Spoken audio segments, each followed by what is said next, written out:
Olá, estamos começando a entrevista com um deputado muito atuante. Eu gosto muito de política, acompanho política, escrevo sobre política e comento política. E o deputado Marcelo Ramos, do Amazonas, tem uma atuação muito importante na cena política nacional, em questões sempre nevrálgicas, complexas, né? Ele não vai discutir uma coisa de senso comum que todo mundo concorda. Ele normalmente participa de comissões e dirige comissões que são complicadas. Uma delas foi a Comissão Especial para a Reforma da Previdência, né, que foi de conhecimento de todos, o Brasil inteiro acompanhou, e agora está tratando da questão da segunda instância, que o Brasil inteiro acompanha. Então agradeço muito, Marcelo, você ter comparecido aqui nesse bate-papo conosco.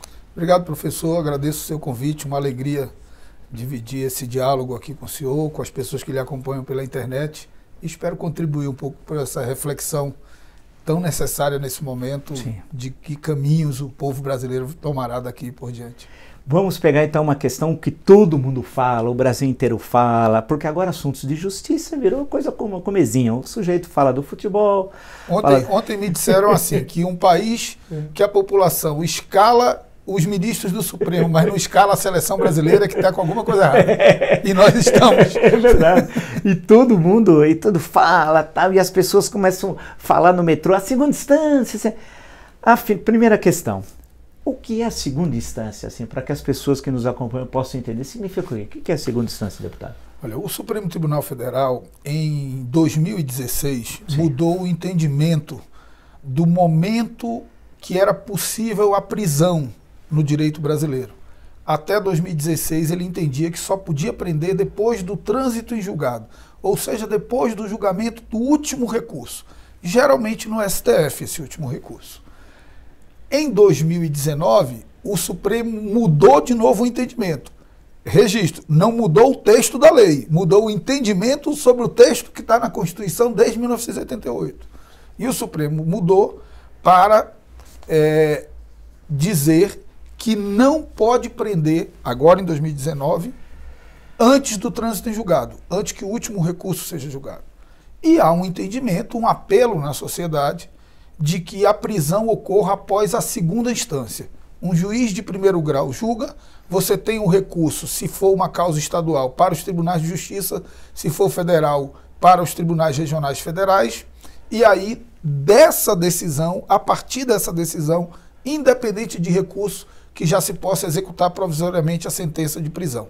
É isso que está em debate, mas não é essa a solução que nós estamos nos propondo a oferecer à Câmara. Então, justamente isso. Tem a proposta do deputado aqui de São Paulo, Alex Manente, né? Aí do ABC de São Bernardo do Campo, isso, que é a sua base eleitoral. É com base nessa proposta que a Câmara dos Deputados está analisando, então, a questão da prisão em segunda instância. Exatamente. Eu sou muito entusiasta dessa proposta do deputado Alex Manente, que, na verdade, não é uma inovação. Sim. Foi uma proposta apresentada pelo ex-ministro Peluso, quando ainda era presidente do Supremo Tribunal Federal. E isso tem um valor simbólico, professor. Por quê? Porque ela foi apresentada em 2011. Em 2011 não tinha Lula preso, não tinha Lava Jato, ou seja, uma proposta que não está contaminada por esse ambiente. É uma proposta que, objetivamente, tem como objetivo garantir maior celeridade na justiça brasileira. E o que ela faz? Ela extingue o recurso especial, o recurso extraordinário, extraordinário para o STF, especial para o STJ, e cria, no lugar desses recursos, uma ação revisional autônoma. O que ela faz na prática? Ela transfere o trânsito em julgado, que hoje se dá no STF, para a segunda instância. Só que ela não faz isso só para os casos de prisão. Ela faz isso para todos os tipos de ação. Por quê? Porque nós consideramos que a impunidade que incomoda o povo brasileiro não é só a impunidade de alguém que comete um crime e o processo demora tanto que prescreve antes dele ser preso. Essa impunidade incomoda muito. Mas incomoda muito também o povo brasileiro quando um trabalhador morre antes de conseguir satisfazer o seu crédito trabalhista. Incomoda muito o povo brasileiro quando uma empresa vai à falência antes que consiga reaver um tributo cobrado indevidamente pela União. Então, nós queremos combater todos os tipos de impunidade e de injustiça, reduzindo o número de instâncias no direito brasileiro e garantindo, assim, maior celeridade. A PEC 199, que a gente chama de PEC Alex Manente, que é o autor da proposta, ela tem esse objetivo: transferir o trânsito em julgado do direito brasileiro, que hoje se dá no STF, para a segunda instância, para os TRFs ou para os TJs. Nesse caso, são duas questões, deputado. A primeira, alguém é condenado na primeira instância, portanto, uma decisão monocrática de um juiz, o seu defensor recorre à segunda instância. No caso da Justiça Estadual, no exemplo, vai para o Tribunal de Justiça, então é um colegiado que vai decidir. Ele é condenado novamente. Ele recorre para, nesse caso, a possibilidade de recorrer na esfera da segunda instância para a segunda instância mesmo, ou não? Hoje.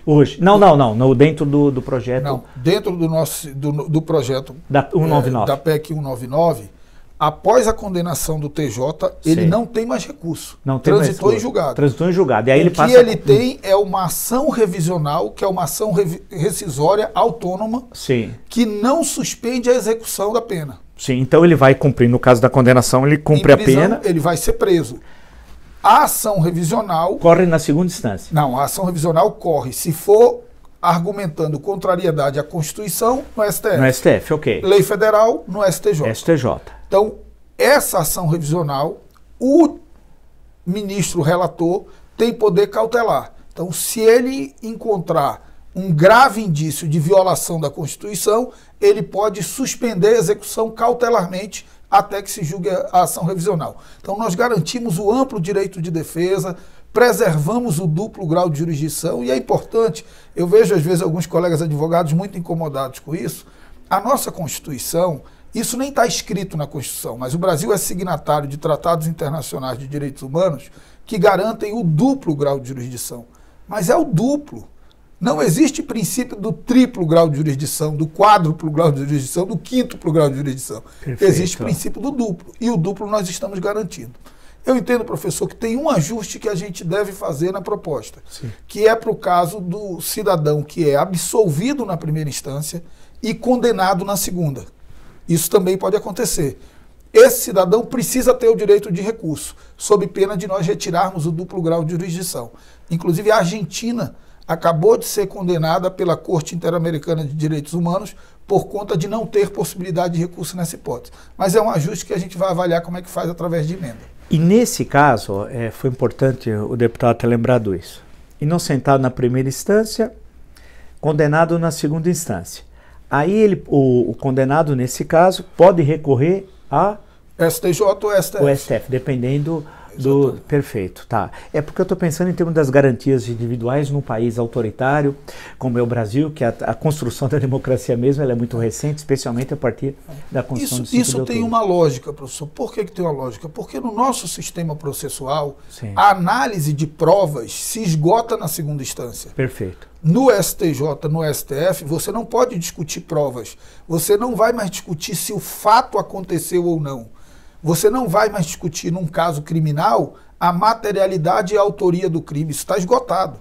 O que você vai discutir num recurso extraordinário ou num recurso especial hoje são questões de natureza jurídico-processual. Se houve cerceamento de direito de defesa, por exemplo. Então você não discute se é um crime. Na segunda instância esgota. O crime aconteceu e foi essa pessoa que cometeu. Isso está esgotado na segunda instância. Então nós não vamos reduzir o direito de defesa no nosso sistema processual, mas nós vamos garantir maior celeridade. É comum dizer que justiça lenta é injustiça qualificada. Quando você entrega uma decisão a destempo, você promove injustiça no país. E nós temos muita injustiça, não só nos casos de prisão. Mas, deputado, tem uma questão que foi lembrada no decorrer das últimas semanas, e numa das suas respostas o deputado tocou. Isso não é só para um processo da esfera penal, tal, né? Não, isso é para tudo. Para tudo. Então, por exemplo, tanto num caso da justiça trabalhista, alguém tendo recebido uma indenização X, evidentemente aquele que foi penalizado vai recorrer e tal, mas nesse caso resolve-se tudo também na segunda instância. Da decisão do Tribunal Regional do Trabalho, do TRT, já tem execução definitiva. Sim, então isso é para todas as instâncias. Não tem cabimento, professor, eu disse até para o ministro Moro isso. Falei, ministro, olha lá, não é razoável que se sustente que para prender alguém não precisa ir ao STF. Mas para decidir quem é o campeão brasileiro de 1987 entre Flamengo e Sport, continue precisando ter que ir ao STF. Perfeito. Para prender alguém não precisa ir ao STF. Mas para discutir com quem fica um cachorrinho poodle numa partilha de um divórcio litigioso, continue tendo que ir ao STJ. Esse sistema é insustentável. Vamos lá. Tem muita gente ponderando que não, mas isso vai fazer o Estado pagar mais rápido o precatório, pode ter um problema fiscal para o país. Professor, como é que o Estado pode prender alguém sem ir ao STF, mas para ele pagar alguém só depois que for ao STF?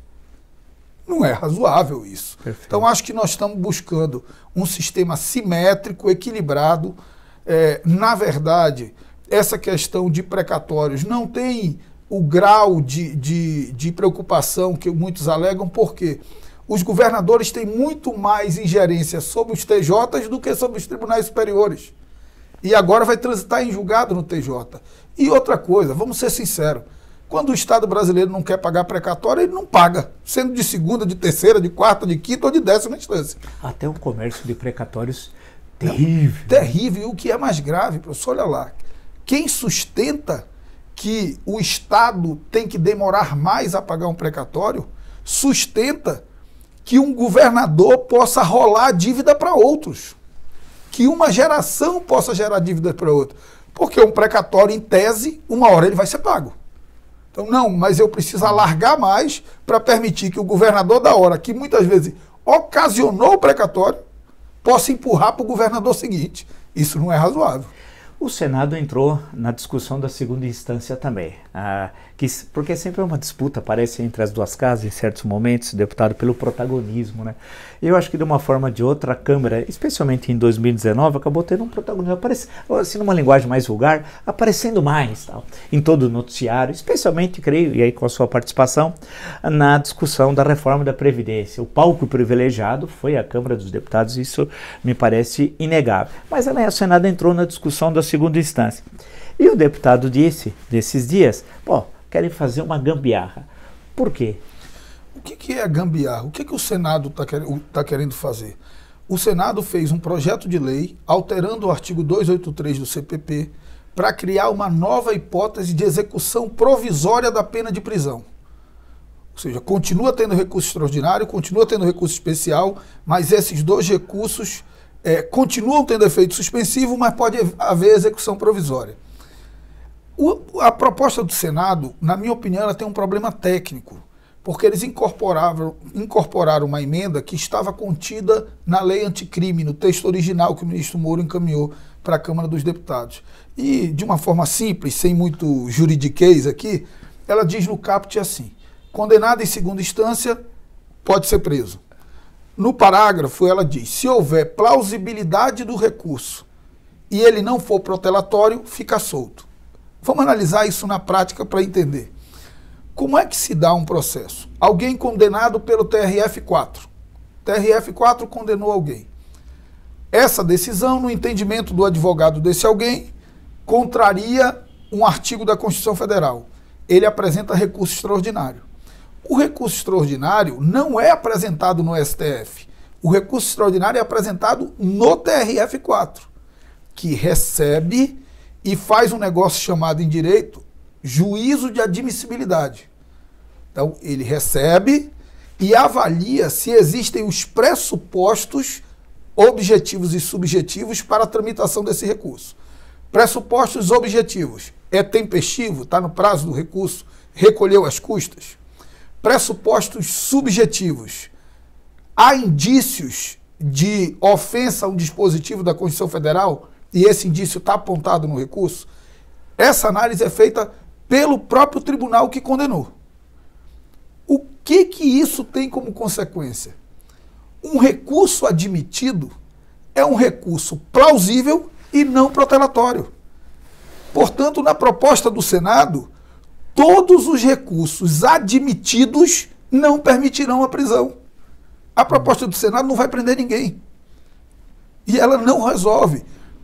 toda vez que a gente pega um problema que tem uma grande pressão popular e tenta resolver de forma assodada e com gambiarras legislativas, a gente cria anacronismos. Eu gosto de usar muito a lei da reeleição.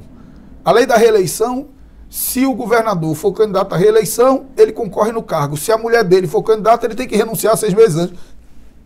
Que diabo é isso? Então, nós não podemos criar anacronismos no nosso sistema. Eu, ontem, participei de uma entrevista e me disseram, mas o mundo inteiro tem prisão em segunda instância. Eu falei, não. O mundo inteiro tem execução definitiva de sentença em segunda instância por trânsito em julgado, inclusive de prisão. Porque você não pode ter o trânsito em julgado para prisão numa instância, para as causas cíveis noutra instância, para as causas trabalhistas noutra instância, para a causa tributária noutra instância. O nosso sistema precisa ser simétrico. E eu entendo que a PEC 199 demonstra essa simetria e que é muito frágil tecnicamente o projeto que tramita no Senado. E aí não pode ocorrer um problema de trânsito legislativo, vamos chamar assim, deputado?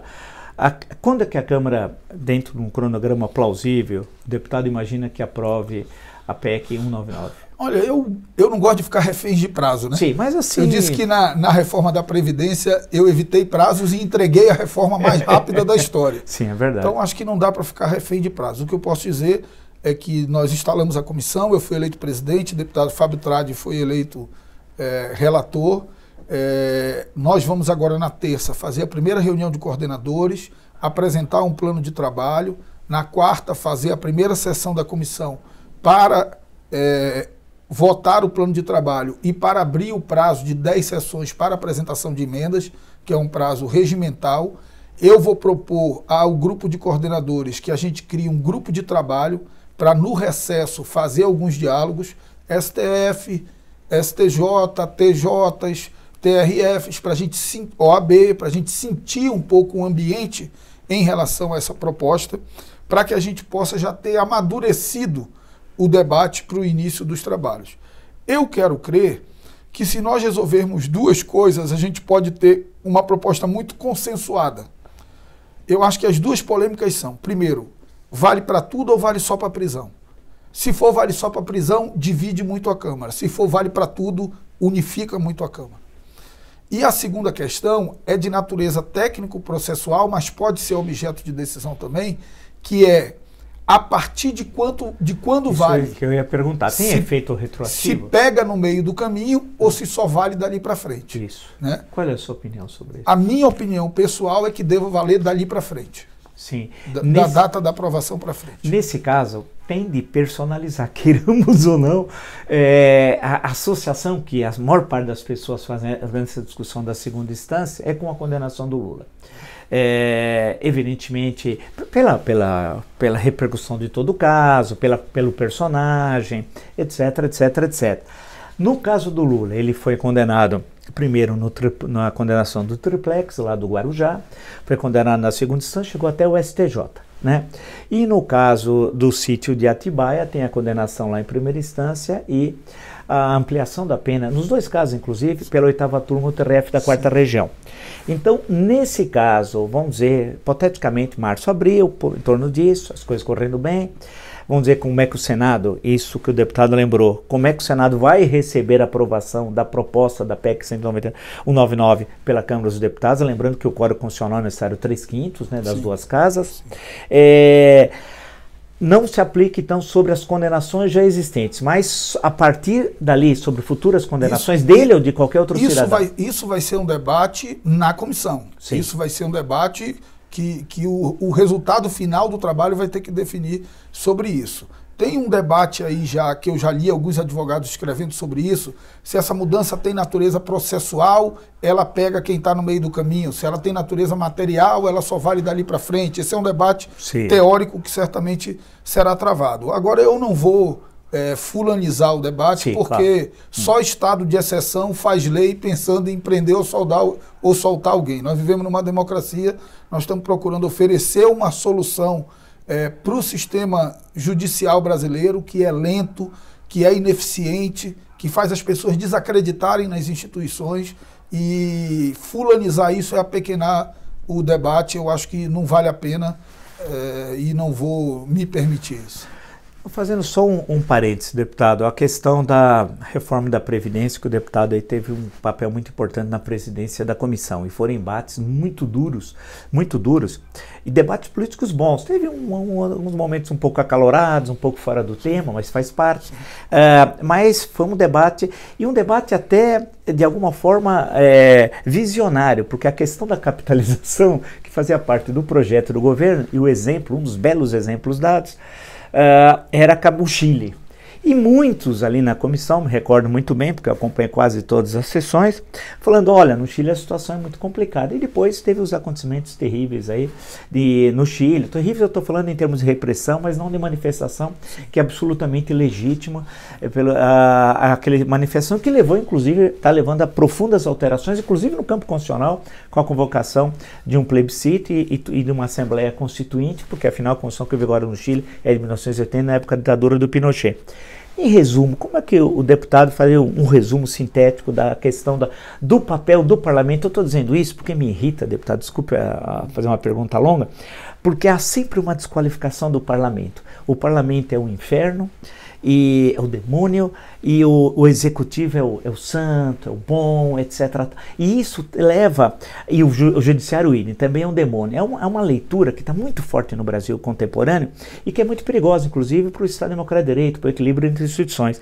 Qual foi o papel da Câmara para refazer a reforma? E eu acho que, inclusive, que ela foi muito melhor que foi aprovado do que o projeto original. Professor, primeiro eu penso o seguinte, eu acho que a gente tem que receber essas críticas que o parlamento está sofrendo com o cuidado necessário para ela não desequilibrar os poderes, para ela não reprimir o sistema de checks and balances, de freios e contrapesos, mas nós precisamos receber de forma autocrítica também.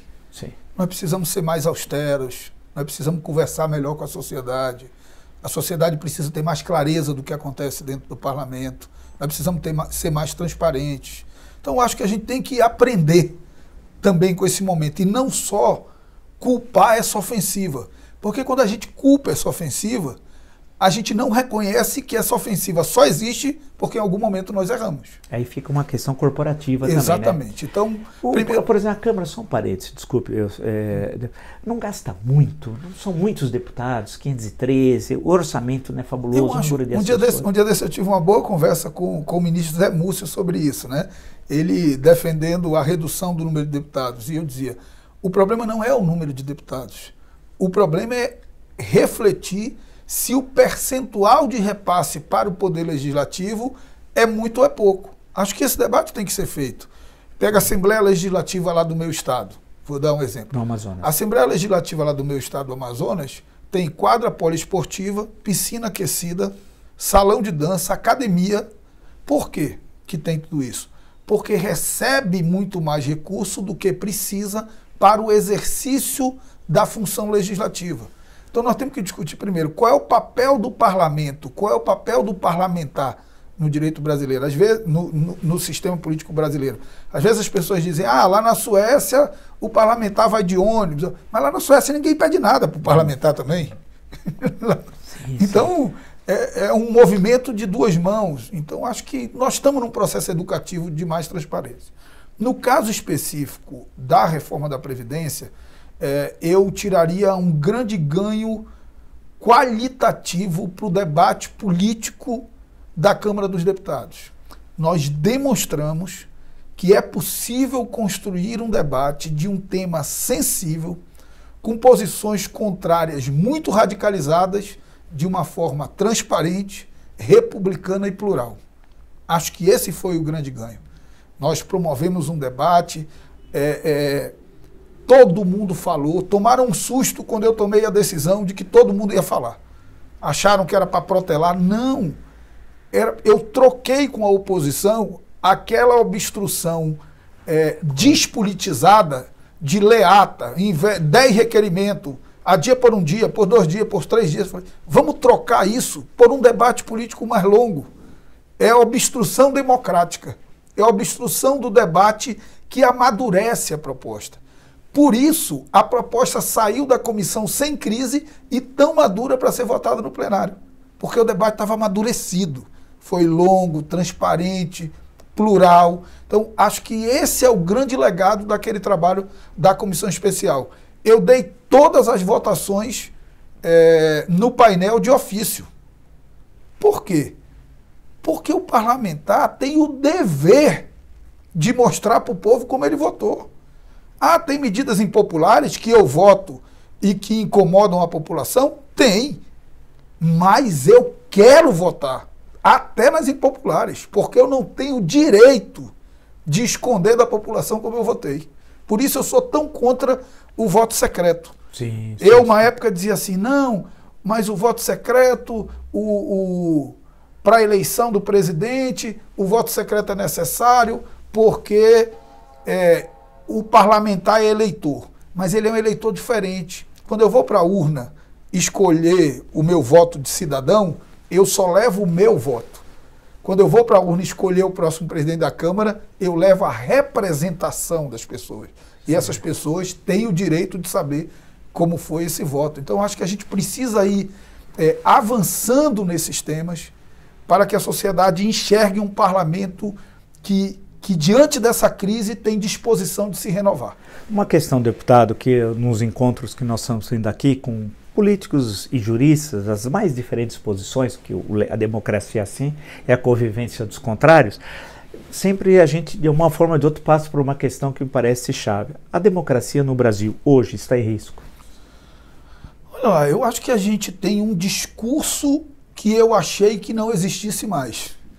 Né? Tinha um discurso nos purões da sociedade e, de repente, essas pessoas se julgaram no direito, aqui na Assembleia Legislativa, de homenagear o Pinochet no Dia de Direitos Humanos. Para dar um exemplo. Então, tinha um discurso, eu não sei se reprimido no coração de uma parte da população, que saiu. Agora, me parece, eu prefiro olhar nossa democracia como muito amadurecida. Eu acho que quem tentar colocá-la em risco vai sofrer um revés. Porque as instituições muito consolidadas, um país que passou por 2 impeachments, um país que passa por uma crise de representação da Câmara e do Supremo, mas que não tem o questionamento das suas decisões. Então, são instituições muito maduras.